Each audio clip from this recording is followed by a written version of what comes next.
Morning, it's the 12th of July 2022. No Long John still in his caravan, isn't he? Anyway, today I want to talk about the Tory leadership candidates. Excuse me, and I've got a list of runners and riders here. We've got Rishi Sunak, the 15 to 8 favourite. He's the man I think will get the job.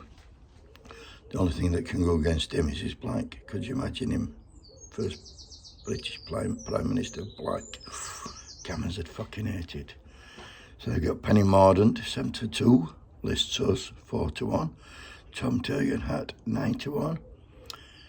Kemi Badenoch, 11 to 1. Jeremy Hunt, 14 to 1. Sajid Javid, 20 to 1.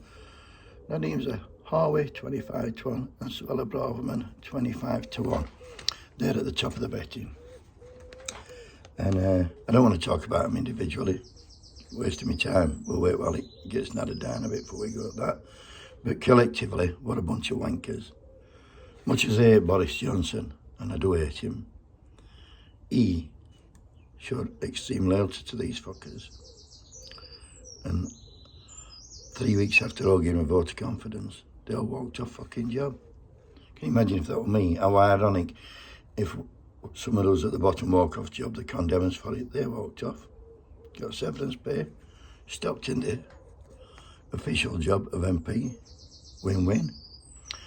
And now, they put both sides into Johnson, got rid of him, and now they're after his job. And I'm thinking, why would you want that job? Why would Rishi Sunak, with £770 million in bank, want a job? It's a thankless task. Or is it? Or did he get a chance to siphon some more money off? Is that the attraction? Because I'm sure it's not a good job to have. The attraction must be, we can fucking fill his pockets even more than we're filling them now. And do you know who's missing off that list? The Deputy Prime Minister, Dominic Raab. Why don't he fucking go for it? He's Deputy Prime Minister. As soon as Johnson resigned, he should have took over reins and ran the country. He's not capable, obviously, else he'd be doing that.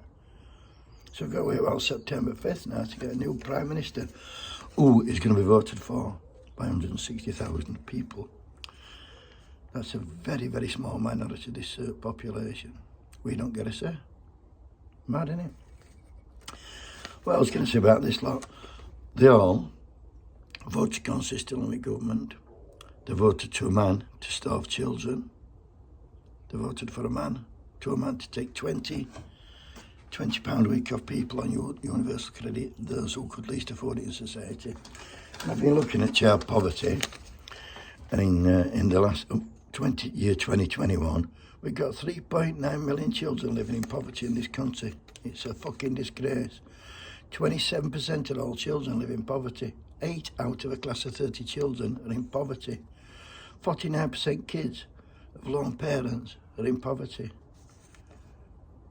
Children from black and minority ethnic communities, 46% in poverty. 47% of children from larger families, 3 or more kids, are in poverty. It's a fucking disgrace, man. And what's a bigger disgrace is these voted to starve them through school holidays. Good news is, there's a list of people who's going to feed your kids for you if you can't afford it. As the cafe, kids eat all day for £1. No need to buy out. Just take your kids in, buy them a meal for £1 if you're lucky enough to have £1. And that's from 25th of July to 4th of September. So hats off to Asda. We've got Morrison's, spend £4 and get a free kids meal. Dunelm, 1 free mini meal, which includes 2 snacks and a drink for every £4 spent in store. We've got Yo, kids eat free from 3 till 5:30 with every paying adult who spends a tenner. I've got a list of these, and the list getting bigger. Beef Peterborough's Fair, they got a deal on.